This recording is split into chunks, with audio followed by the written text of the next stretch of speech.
اللہ تعالیٰ کا ارشاد ہے، اور اس دن اعمال کا وزن ایک حقیقت ہے۔ پھر جس شخص کا پلہ بھاری ہوگا تو وہی کامیاب ہوگا، اور جس کے ایمان اور اعمال کا پلہ ہلکا ہوگا تو یہی لوگ ہوں گے جنہوں نے اپنا نقصان کیا، اس لیے کہ وہ ہماری آیتوں کو انکار کرتے تھے۔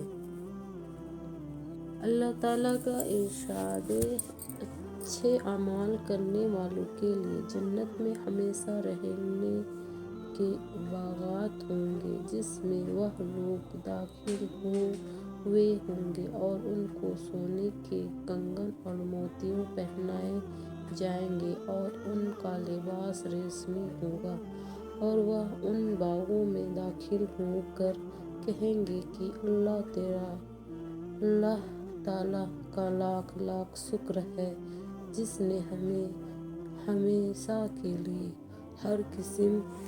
اللہ تعالیٰ کا ارشاد ہے، اس دن یعنی قیامت کا دن کوئی دوست کسی دوست کو نہیں پوچھے گا۔ باوجود ایک دوسرے کو دیکھے جائیں گے، یعنی ایک دوسرے کو دیکھ رہے ہوں گے۔ اس روز مجرم اس بات کی تمنا کرے گا کہ عذاب سے چھوٹنے کے لیے اپنے بیٹوں کو، اپنی بیوی کو، بھائی کو اور خاندان کو جس میں وہ رہتا تھا اور تمام اہل زمین کو اپنے فائدے میں دے دے، اور یہ فائدے دے کر اپنے آپ کو چھڑا لے، یہ ہرگز نہیں ہوگا۔ اللہ تعالیٰ کا ارشاد ہے، جو کچھ یہ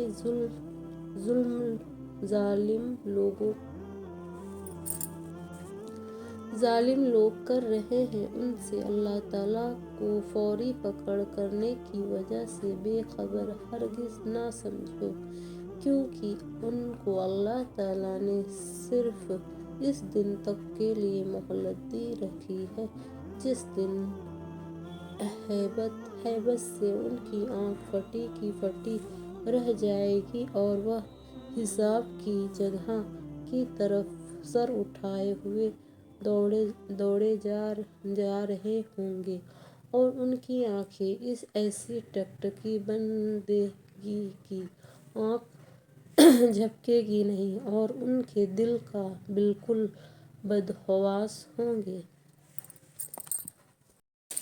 عبداللہ بن مسعود رضی اللہ عنہ روایت کرتے ہیں کہ رسول اللہ صلی اللہ علیہ وسلم نے ارشاد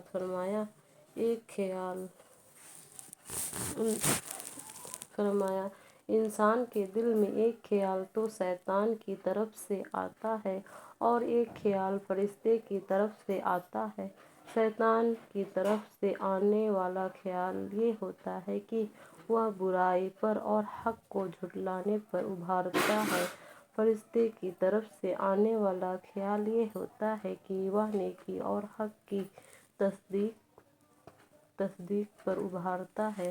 لہٰذا جو شخص اپنے اندر نیکی اور حق کی تصدیق کا خیال پائے، اس کو سمجھنا چاہیے کہ یہ اللہ تعالیٰ کی طرف سے ہدایت ہے، اور اس پر اس کو شکر کرنا چاہیے۔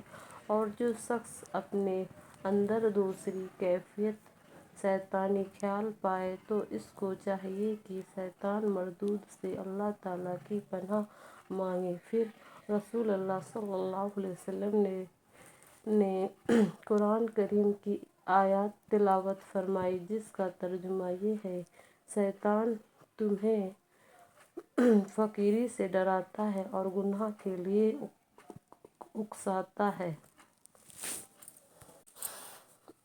حضرت ابو ذر رضی اللہ عنہ نبی کریم صلی اللہ علیہ وسلم کا ارشاد نقل فرماتے ہیں کہ اللہ تعالیٰ نے ارشاد فرمایا، میرے بندو، میں نے اپنے اوپر ظلم کو حرام قرار دیا اور اسے تمہارے درمیان بھی حرام کیا ہے، لہٰذا تم ایک دوسرے پر ظلم مت کرو۔ میرے بندو، تم سب گمراہ ہو سوائے اس کے جسے میں ہدایت دوں۔ لہٰذا مجھ سے ہدایت مانگو، میں تمہیں ہدایت دوں گا۔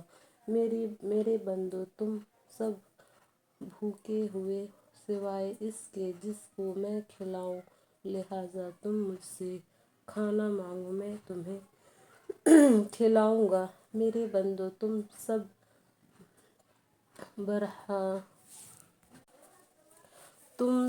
برہنہ ہو سوائے اس کے جس کو میں پہناؤں، لہٰذا تم مجھ سے لباس مانگو، میں تمہیں پہناؤں گا۔ میرے بندو، تم رات دن گناہ کرتے ہو اور میں تمام گناہوں کو معاف کرتا ہوں، لہٰذا تم مجھ سے بخشش طلب کرو، میں تمہیں بخش دوں گا۔ میرے بندو، تم مجھ سے نقصان پہنچانا چاہو تو ہرگز نقصان نہیں پہنچا سکتے، اور تم مجھے نفع پہنچانا چاہو تو ہرگز نفع نہیں پہنچا سکتے۔ میرے بندو، اگر تمہارے اگلے پچھلے انسان اور جنات سب اس شخص کی طرح ہو جائیں جس کے دل میں سب سے زیادہ اللہ تعالیٰ کا ڈر ہے، تو یہ بات میرے بادشاہت میں کوئی اضافہ نہیں کر سکتی۔ میرے بندو، اگر تمہارے اگلے پچھلے انسان اور جنات اس شخص کی طرح ہو جائیں جو تم میں سب سے زیادہ فاجر و فاسق ہے، تو یہ چیز میری بادشاہی میں کوئی کمی نہیں کر سکتی۔ میرے بندو، اگر تمہارے اگلے پچھلے انسان اور جنات سب ایک کھلے میدان میں جمع ہو کر مجھ سے سوال کریں اور میں ہر ایک کو اس کے سوال کے مطابق عطا کر دوں، تو اس سے میرے خزانوں میں اتنی ہی کمی ہوگی جتنی کمی سوئی کو سمندر میں ڈال کر نکالنے سے سمندر کے پانی میں ہوتی ہے، اور یہ کوئی کمی نہیں ہے۔ اس طرح اللہ تعالیٰ کے خزانوں میں بھی سب کو دے دینے سے کچھ کمی نہیں آتی۔ میرے بندو، تمہارے اعمال ہی ہیں جن کو میں تمہارے لیے محفوظ کر رہا ہوں، پھر تمہیں ان کا پورا بدلہ دوں گا۔ لہٰذا جو شخص اللہ کی توفیق سے نیک عمل کرے تو اس سے چاہیے کہ وہ اللہ تعالیٰ کی تعریف کرے، اور جس شخص سے کوئی گناہ سرزد ہو جائے وہ اپنے ہی نفس کو ملامت کرے، کیونکہ اس سے گناہ کا سرزد ہونا نفس ہی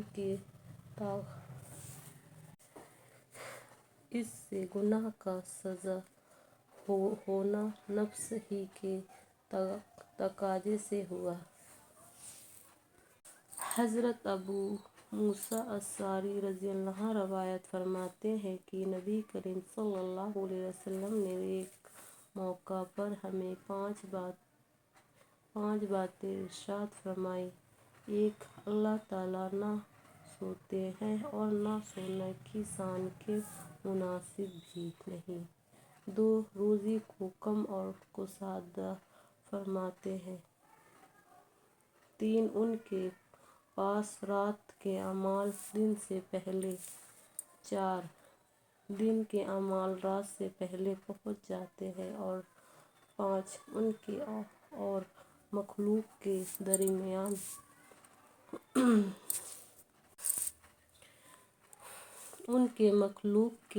درمیان پردہ ان کا نور ہے، اگر وہ یہ پردہ اٹھا دیں تو جہاں تک مخلوق کی نظر جائے ان کی ذات کے نور سب کو جلا ڈالے۔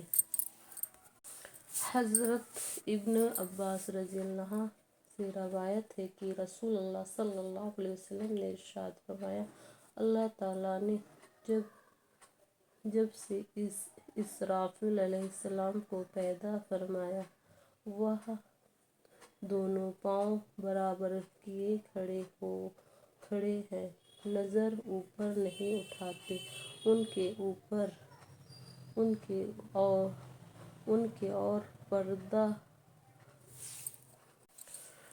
کے اور پروردگار کے درمیان نور کے 70 پردے ہیں۔ ہر پردہ ایسا ہے کہ اگر اسرافیل اس کے قریب بھی جائیں تو جل کر راکھ ہو جائیں۔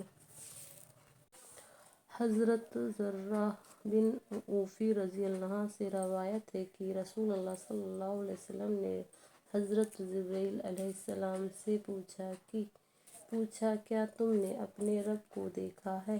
یہ سن کر جبرائیل علیہ السلام کانپ اٹھے اور عرض کیا، اے محمد صلی اللہ علیہ وسلم، میرے ان کے درمیان تو نور کے 70 پردے ہیں، اگر میں کسی ایک کے نزدیک بھی پہنچ جاؤں تو جل جاؤں۔